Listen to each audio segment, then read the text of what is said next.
have a right track, wrong track is now the highest in over 20 years.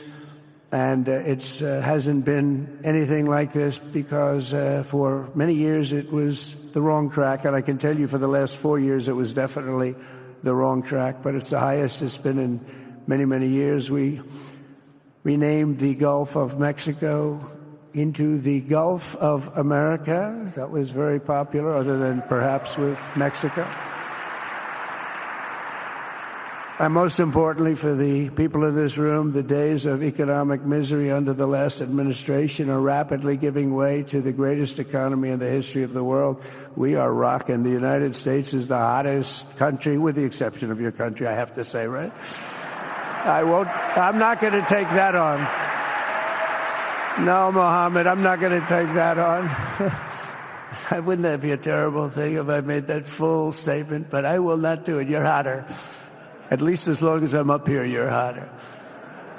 But groceries, gasoline, energy, and all other prices are down with no inflation. We have no inflation, and in a few short weeks, we've created 464,000 brand new jobs. Think of that. It's almost 500,000 jobs created just in a matter of weeks. We just reached a historic trade agreement with the United Kingdom, and over the weekend we reached a breakthrough agreement with China. Both outstanding deals. China's agreed. We have to get it down. We have to get the little details down. And Scott, you're going to work on that very hard, but China's agreed to open up to the United States for trade and everything else. But they have to do it, so we'll see what happens. But we had a very, very good meeting with both of those countries. We are cutting 10 old regulations for every new regulation. We're getting rid of all of the red tape that is so many, frankly, countries, as they get older, they develop a lot of red tape, and we're getting rid of it. We're getting rid of it at record levels. And I'm pleased to report that the United States Congress is on the verge of passing the largest tax cut and regulation cut in American history. We think we're in good shape to get that. And if we get that, that will be like a rocket ship for our country. In the first quarter of the year, the investment in America was up an astounding 22%. More than $10 trillion of new investments have been announced or are coming just since the election on November 5th. So think of that. In a very short period of time, we have over $10 trillion, and it could be much higher than that. Not everybody comes to the White House to have a news conference that they're going to be opening up in America, but they're all coming in at numbers that we've never seen before. If you take a look at other presidencies, they wouldn't do $1 trillion sometime in years. We did this in essentially 2 months because you have to say we got into office and they gave me about a month to clean up and fix up the Oval Office, and after that we started working. And the money is pouring in, the jobs are pouring in, the companies are pouring into our country like we've never seen before. There's never been anything like it. And we let other people tariff us into losing a lot of money and a lot of jobs, and now we're tariffing them. And it's at a level that nobody's seen. It's a level that is making us a very much different country and a very different Republican Party. We won a tremendous victory in November. We won all 7 swing states, the popular vote by millions and millions of votes. The Electoral College, we won by 312 to 226. Remember, they said, well, we could get to 270. No, we got to 312. That's a big difference. And very importantly, we won counties throughout the United States, 2,660 to 451. That's why when you look at a map, they're all red. The whole country is red. Red stands for Republican. From the moment on and from the moment we started, we've seen wealth that just poured and is pouring back into America. Apple is investing $500 billion. NVIDIA is investing, and I see my friend is here, Jensen. That's very good, wherever you may be. Thank you very much, because he's putting in $500 billion. TSMC is investing. Where is Jensen, by the way? Where is he? He's standing here. Where is he? I just saw that. Thank you very much, Jensen. I mean, Tim Cook isn't here, but you are. What a job you've done. He said he's got 99% of the chip market. I don't know. That's not easy to beat, but what a job you've done. Thank you. We are proud to have you in our country. You know that. Thank you for the investment. TSMC is investing $200 billion, and with this trip, we're adding over $1 trillion more in terms of investment into our country and buying our products. And, you know, nobody makes military equipment like us. We have the best military equipment, the best missiles, the best rockets, the best everything. Best submarines, by the way. Most lethal weapon in the world. In addition to purchases of $142 billion of American-made military equipment by our great Saudi partners, the largest ever. This week there are multi-billion-dollar commercial deals with Amazon, Oracle, AMD. They're all here. Uber, Qualcomm, Johnson & Johnson, and many, many more. So I want to congratulate everybody. So many great business executives, many of you, most of you I know. And they're coming in, you know, about a month ago. They weren't that happy when they saw me. And now they're saying, sir, you're doing a great job. Thank you very much. It's amazing what a rising market will do. Oh, it's going to get a lot higher. In fact, I told people 5 weeks ago, this is a great time to buy. I got criticized for that. Now they don't criticize me anymore. People should have listened. But it's going to go a lot higher. You see, we've never had anything like this happen. It's an explosion of investment and jobs, and great companies are coming in. Never seen anything like it. There's no better place to make a future or make a fortune, or do anything, frankly, than what we have in the United States of America under a certain president, Donald J. Trump. I have the right attitude. I have the same attitude that the people in the front row, second row, third row have. As you get back, perhaps they start to wane a little bit in terms of their view. But they understand, and we're doing what a lot of smart people would do. And we're not necessarily being politically correct. You saw what we did yesterday with health care. We've cut our health care by 50 to 90%. You're going to see drugs and pharmaceuticals come down at numbers that nobody has ever seen. And drugs, pharmaceuticals, we think will be dropping. And it will be a redistribution of costs with other nations, which really took advantage of a very nice group of people that ran our country. But not only is this a time of incredible excitement in the United States, it's also an exhilarating period right here in the Arabian Peninsula. Beautiful place, by the way. Beautiful place. Exactly. Thank you.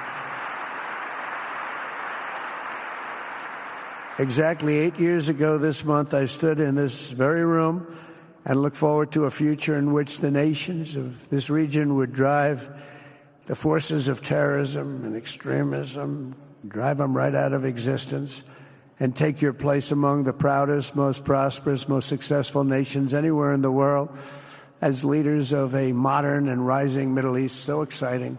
So exciting. Mohammed, you sleep at night? How do you sleep? Huh? Just thinking.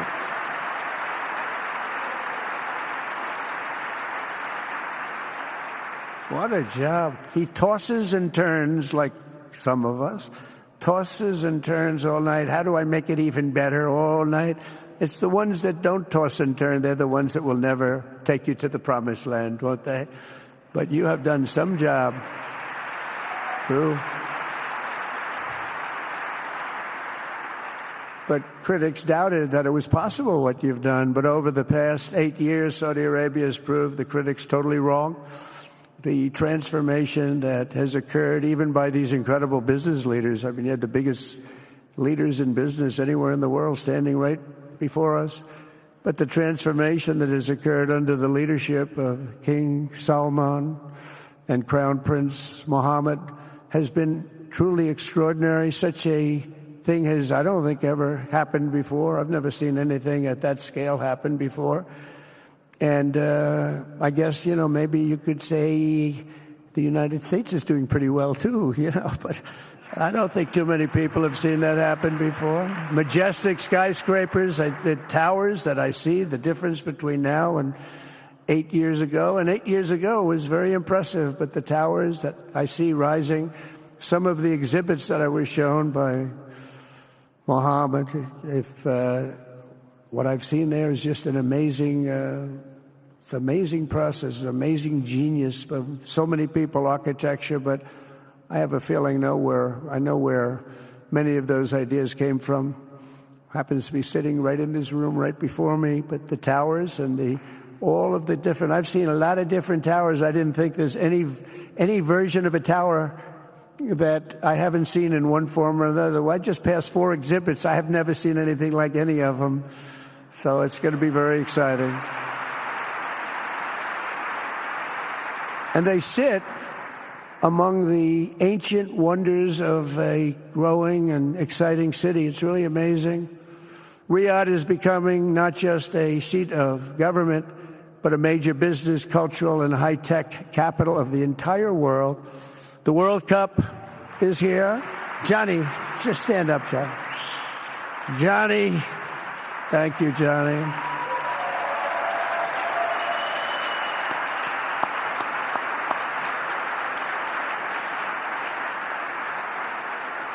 Great job, Johnny, great job. But the World Cup and the World Expo will soon be coming here, just like the World Cup is coming to the United States. It's going to be really exciting next year. The engines of Formula One racing now roar through the streets of Jeddah in a historic milestone. Other industries recently surpassed oil. Think of it.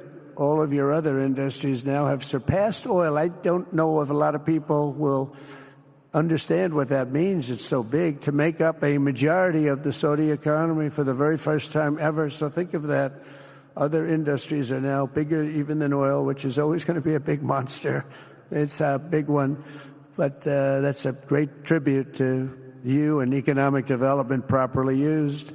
In other cities throughout the peninsula, places like Dubai and Abu Dhabi, Doha, Muscat, the transformations have been unbelievably remarkable.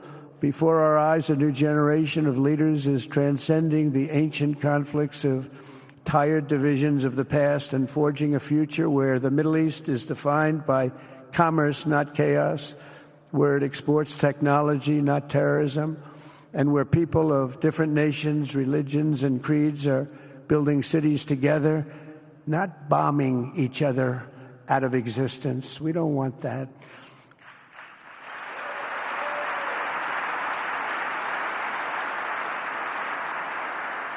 And it's crucial for the wider world to note this great transformation has not come from Western interventionists or flying people in beautiful planes giving you lectures on how to live and how to govern your own affairs. No, the gleaming marvels of Riyadh and Abu Dhabi were not created by the so-called nation builders, neocons, or liberal nonprofits like those who spent trillions and trillions of dollars failing to develop Kabul, Baghdad, so many other cities. Instead, the birth of a modern Middle East has been brought by the people of the region themselves, the people that are right here, the people that have lived here all their lives, developing your own sovereign countries, pursuing your own unique visions and charting your own destinies in your own way. It's really incredible what you've done.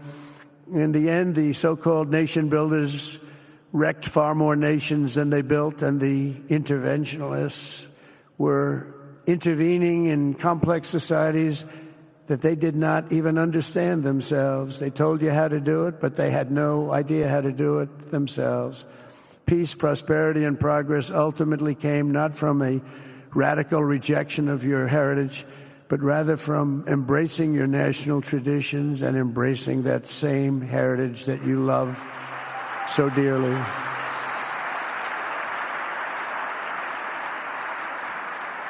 And it's something only you could do. You achieved a modern miracle, the Arabian way. That's a good way.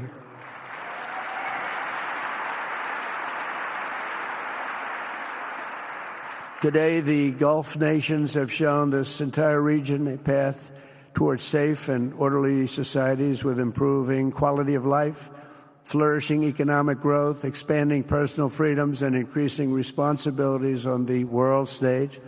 After so many decades of conflict, finally it is within our grasp to reach the future that generations before us could only dream about, a land of peace, safety, harmony, opportunity, innovation, and achievement right here in the Middle East. So beautiful. It's such a beautiful thing that's happening. I guess, the people that are here can't even really appreciate it because you see it happening, and it's when you come to a place that you haven't seen in 5 years or 10 years or 20 years that it's even more incredible.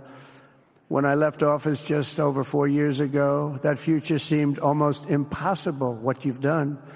Together we had obliterated the killers of ISIS. We wiped them out, terminated its founder and leader, al-Baghdadi.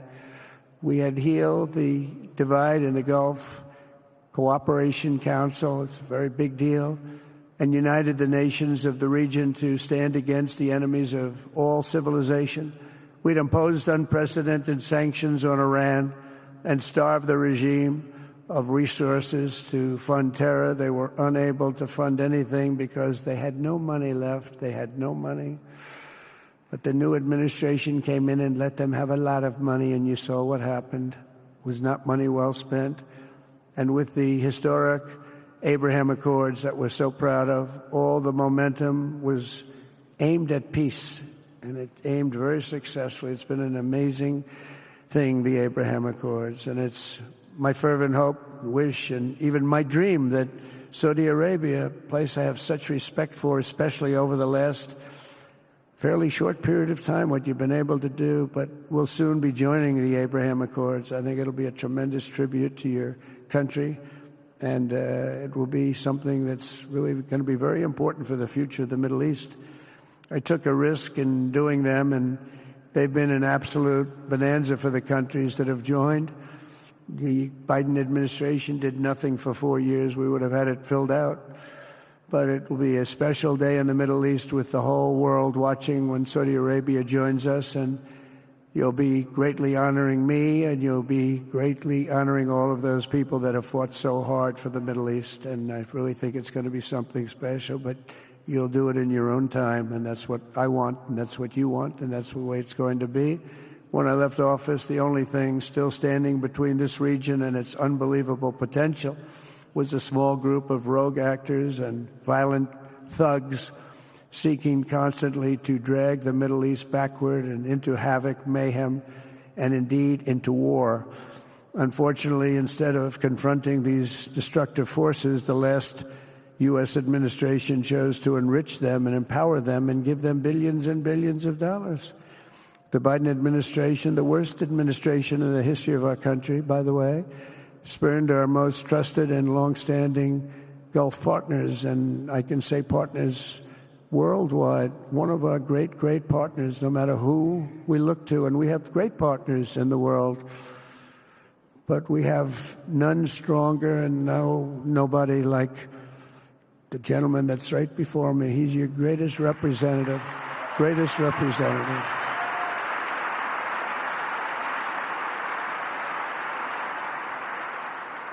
And if I didn't like him, I'd get out of here so fast. You know that, don't you? He knows me well. I do. I like him a lot. I like him too much. That's why we give so much, Too much. I like you too much. Great guy. They lifted sanctions on Iran in exchange for getting nothing, and sent the regime tens of billions of dollars to fund terror and death all over the world. And they laughed at him. They laughed at our leader. And they're still laughing at our leader. They thought him a fool. And they made nothing but trouble ever since, including the funding of October 7th, one of the worst days ever in the history of the Middle East. Horrible day. Biden removed the Houthis from the list of foreign terrorist organizations, even while missiles and drones were being launched right here at your beautiful city of Riyadh, and launched at ships if they happened to be sailing in the wrong location. The Biden administration's extreme weakness and gross incompetence derailed progress toward peace, destabilized the region, and put at risk everything we had worked so hard to build together. And when you think of the great achievements that you've made, to do it in light of a pretty hostile administration, an administration that was not a believer, it makes your achievements even greater. Makes them even greater. You know that. But in a few short months since taking office, we have achieved the swift return of American strength at home and abroad, now working with the vast majority of people in this region who seek stability and calm. Our task is to unify against the few agents of chaos and terror that are left and that are holding hostage the dreams of millions and millions of great people. The biggest and most destructive of these forces is the regime in Iran, which has caused unthinkable suffering in Syria, Lebanon, Gaza, Iraq, Yemen, and beyond. There could be no sharper contrast with the path you have pursued on the Arabian Peninsula than the disaster unfolding right across in the Gulf of Iran. Think of that. They wanted to name it that. I said, they're not going to let them do that. Do you mind if I stop that? I stopped it. We're not going to let that happen.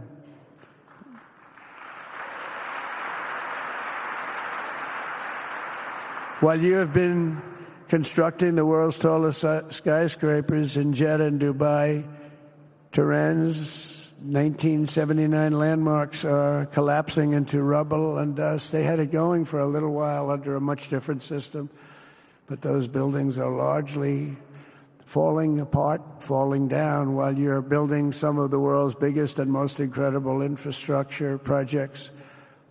Buildings, all sorts of things you're building that nobody's ever even seen before.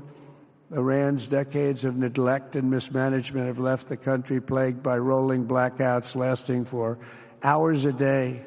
All the time you hear about it.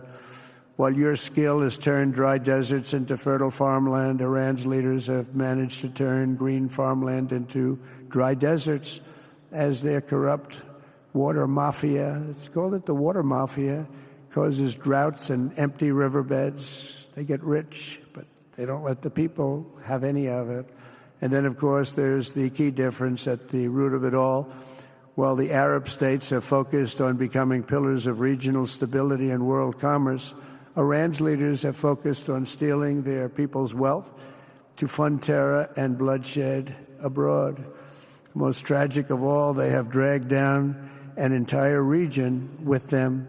Countless lives were lost in the Iranian effort to maintain a crumbling regime in Syria. Look at what happened with Syria. In Lebanon, their Hezbollah proxies have pillaged the hopes of a nation whose capital, Beirut, was once called the Paris of the Middle East. Can you imagine? All of this misery and so much more was entirely avoidable, absolutely avoidable. And Mohammed knew that. He knew that. Smart people knew that. If only the Iranian regime had focused on building their nation up instead of tearing the region down. Yet I'm here today not merely to condemn the past chaos of Iran's leaders, but to offer them a new path and a much better path toward a far better and more hopeful future. As I've shown repeatedly, I am willing to end past conflicts and forge new partnerships for a better and more stable world, even if our differences may be very profound, which obviously they are in the case of Iran. I have never believed in having permanent enemies. I am different than a lot of people think. I don't like permanent enemies, but sometimes you need enemies to do the job, and you have to do it right. Enemies get you motivated. In fact, some of the closest friends of the United States of America are nations we fought wars against in generations past, and now they're our friends and our allies.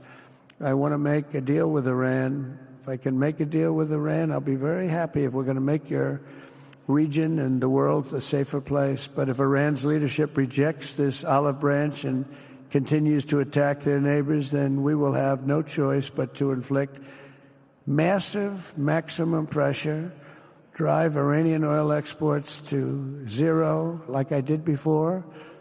You know that. They were a virtually bankrupt country because of what I did. They had no money for terror. They had no money for Hamas or Hezbollah. And take all action required to stop the regime from ever having a nuclear weapon. Iran will never have a nuclear weapon.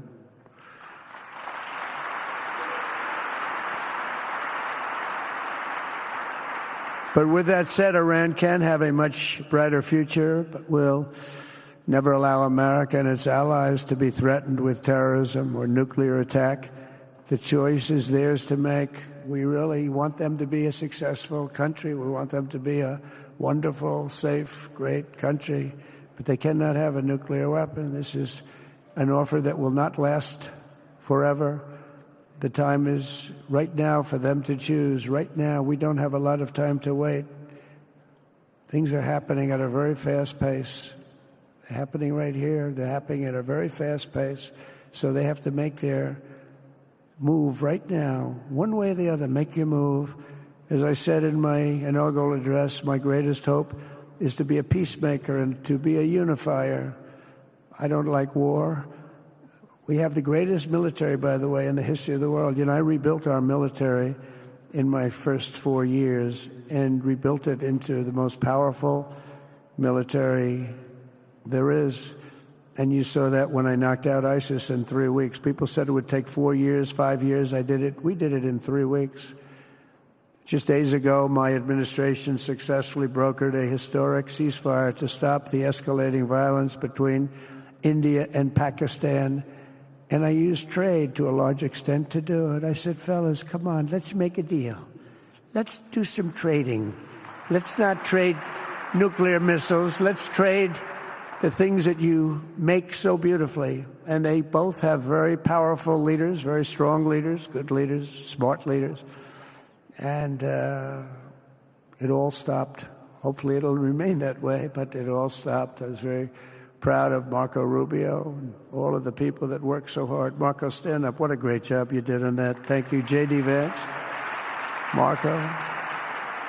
The whole group worked with you, but it was a great job. And I think they're actually getting along. Maybe we can even get them together a little bit, Marco, where they go out and have a nice dinner together. Wouldn't that be nice? But we've come a long way, and it could be, millions of people could have died from that conflict that started off small and was getting bigger and bigger and bigger by the day. I've also been working relentlessly to end the terrible bloodshed between Russia and Ukraine, and very importantly, talks are being held in Turkey later this week, probably on Thursday, and they could produce some pretty good results. Our people are going to be going there. Marco's going to be going there. Others are going to be going, and we'll see if we can get it done. 5,000 people, young people for the most part, soldiers from Ukraine, soldiers from Russia. They're not from here and they're not from the United States, but they're souls. They're souls. I think usually, mostly, they're young, beautiful souls that left their parents waving goodbye, left their brothers and sisters. Goodbye, I'll see you soon. And they got blown to pieces. 5,000 on average a week are dying, and people are dying elsewhere in the region, but tremendous numbers like we haven't seen since World War II are dying, and I want to stop it. I want to stop it. It's a horrible war. Would have never happened if I were president. That's a war that would have never happened. October 7th would have never happened if I were president, because Iran had no money to pay Hamas or anybody else. They had no money. They were not looking to take care of them. They had to take care of themselves. They had no money. We stopped their oil effectively with the embargoes and sanctions. But let me take this opportunity to thank the Kingdom of Saudi Arabia for the constructive role that you've played in facilitating the Ukraine talks. And it really is, you've been amazing. You've made everything available to us. Thank you very much. Thank you. And if we get that settled, we'll pay a special tribute to what you've done. You really did lay a great groundwork. Thank you very much. Appreciate it. The West should not be dragging itself backward into another endless war in Europe, yet another endless war. We should stop the killing and work together to address the biggest long-term threats as one unbeatable team. Think of us as an unbeatable team. I mean, when you look at what you've done here, that's much more difficult than stopping stupidity. Think of it. It's stupidity. What you've done is much more difficult, and you did it better than anybody else has ever done it. As President of the United States, my preference will always be for peace and partnership whenever those outcomes can be achieved. Always. It's always going to be that way. Only a fool would think otherwise. In recent years, far too many American presidents have been afflicted with the notion that it's our job to look into the souls of foreign leaders and use U.S. policy to dispense justice for their sins. They loved using our very powerful military, and now it's really the most powerful it's ever been. We just are getting a budget approved, $1 trillion, highest budget we've ever had in history for military, $1 trillion. And we're getting the greatest missiles, the greatest weapons. And, you know, I hate to do it, but you have to do it because we believe in peace through strength. You have to have the strength, otherwise bad things could happen. But hopefully we'll never have to use any of those weapons. Seems to be an awfully big waste of money if you're never going to use them, but hopefully we'll never have to use them because the destructive power of some of those weapons are like nobody's seen before. I believe it is God's job to sit in judgment, my job to defend America and to promote the fundamental interest of stability, prosperity, and peace. That's what I really want to do. I will never hesitate to wield American power if it's necessary to defend the United States or to help defend our allies.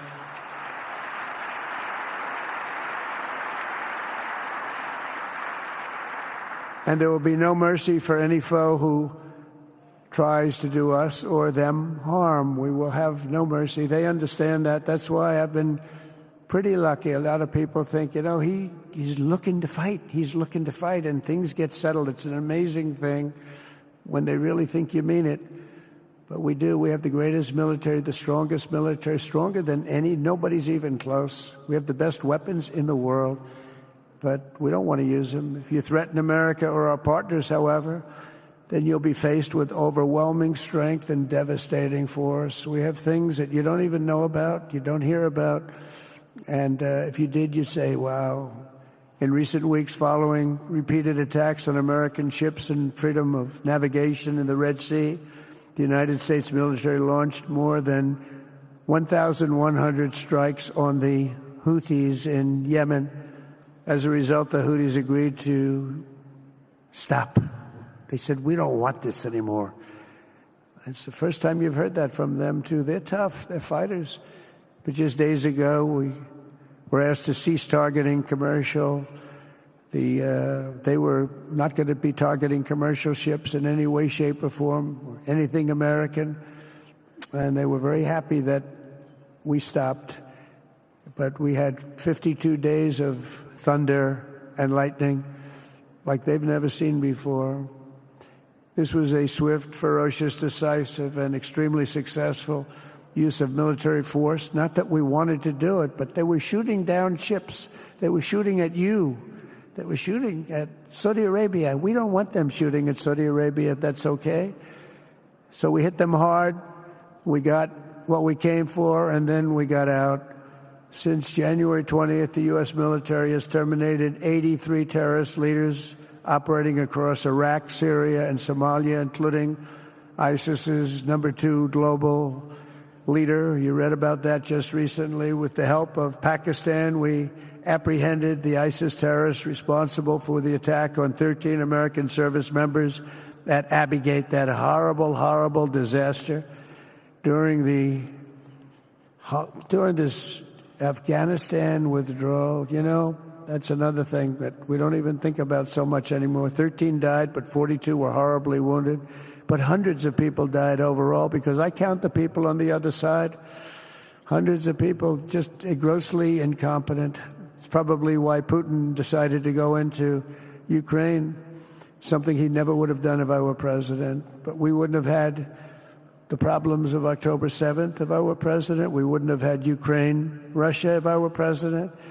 We wouldn't have had Abbeygate because there wouldn't have been any reason we were getting out, but we were getting out with dignity and with strength and power.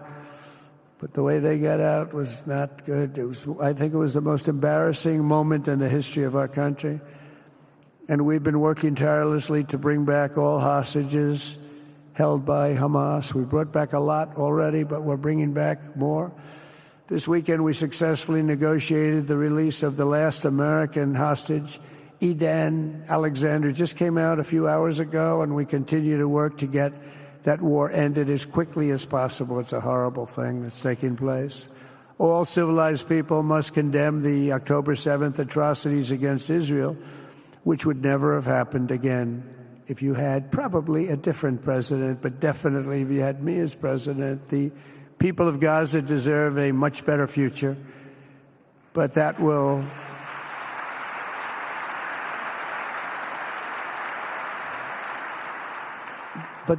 or can not occur as long as their leaders choose to kidnap, torture, and target innocent men, women, and children for political ends. The way those people are treated in Gaza, there's not a place in the world where people are treated so badly. It's horrible.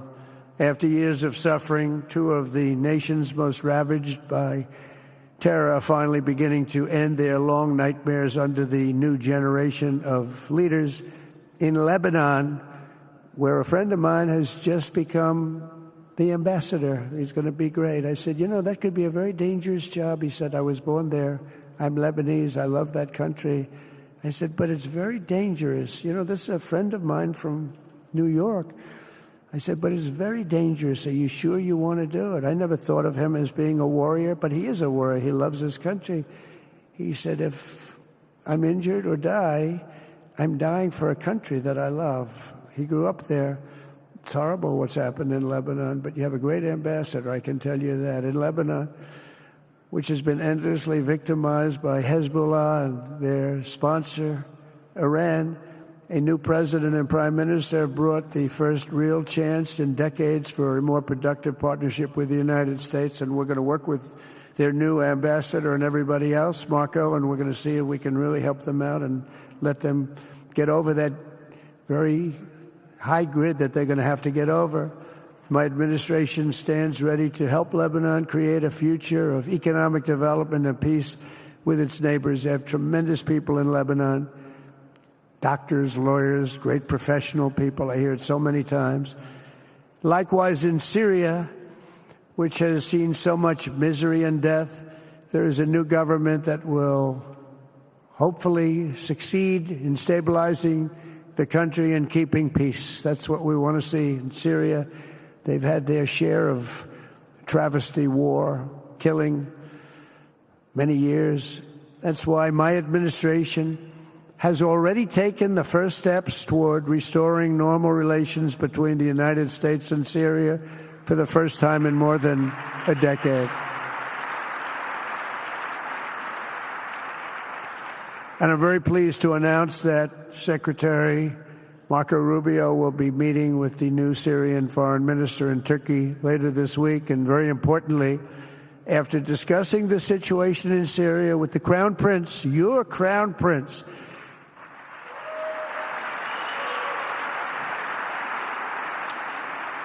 and also with President Erdogan of Turkey, who called me the other day and asked for a very similar thing, among others, and friends of mine, people that I have a lot of respect for in the Middle East, I will be ordering the cessation of sanctions against Syria in order to give them a chance at greatness.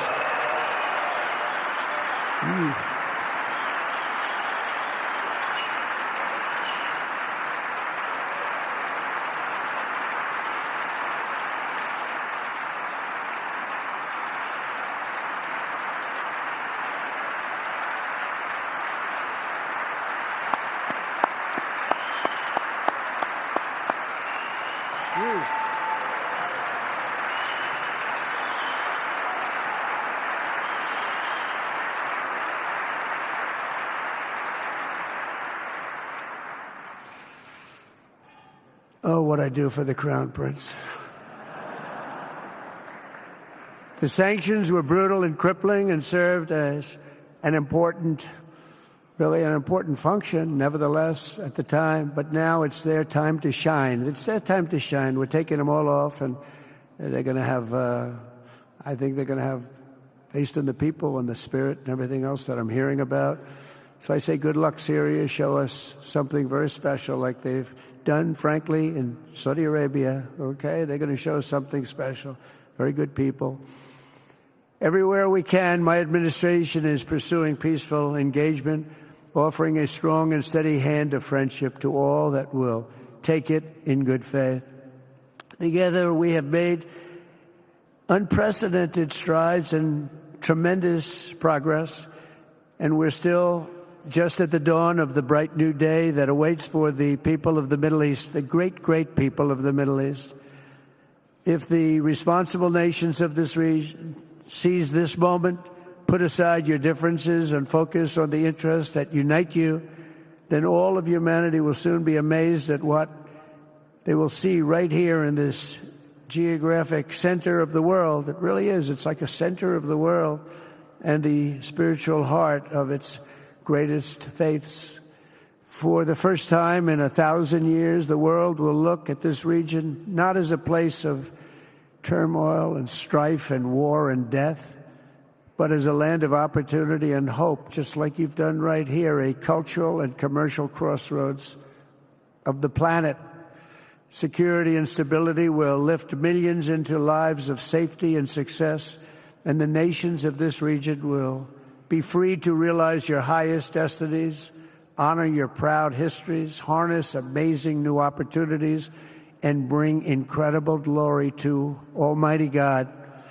People will come from all over the globe to be inspired by the cities you build, the businesses you create, the technologies you invent, and the beauty, talent, and potential you unleash right in the hearts of your citizens. Each of you will be able to take tremendous pride in the legacy you will leave to your children, because you will have given them the ultimate blessings of prosperity and peace. So important. In the United States, we've launched the golden age of America. It's the golden age. We see it. We see it with all that money, trillions and trillions of dollars pouring in, hundreds of thousands of jobs coming in with it. And with the help of the people of the Middle East, the people in this room, partners throughout the region, the golden age of the Middle East can proceed right alongside of us. We will work together. We will be together. We will succeed together. We will win together. And we will always be friends. We are with you all the way, and you have a tremendous future. Thank you very much. And please pay my respects to your father. Thank you very much. Thank you.